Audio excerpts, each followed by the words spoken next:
Hello, Spreckle Scholars. I want to make sure that your parents aren't around because this is a secret message. Shh. Okay. So make sure they're away. All right. So pretty soon it's going to be Mother's Day. And usually when we have Mother's Day really close, we like to do a project. I know I do. I love to make magical mirrors. We're not going to be able to make magical mirrors because we're not in the classroom. But my good friend, Mrs. O'Connell, she is going to share what she usually does. And she made a video. She even has a really cool book tied into Mother's Day. Now, if you don't live with your mother or if there's someone else that is, there supporting you, please, by all means, this can be for dads, this can be for grandpas, this can be for grandmas.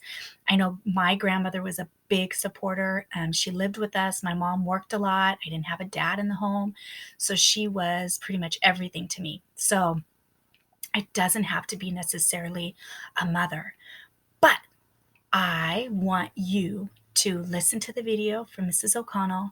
I want you to print out the paper and try to do it secretly. If you need help from your parent, that's fine. The paper's okay.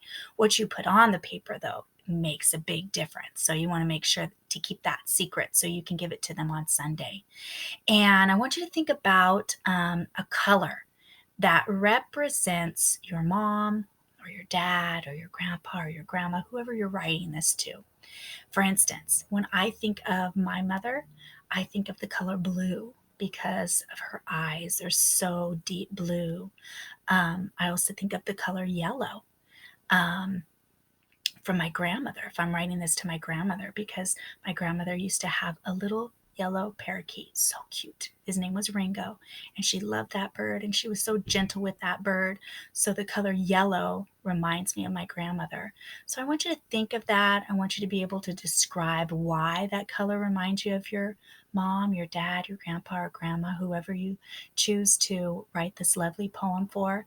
But make sure you listen to Mrs. O'Connell's book because it'll give you a good guidance. She has some brainstorming before you write it because we want to put our thoughts down right on paper so we can make sure that it's good and solid and what we want to say and represent to the person that we really love and cherish.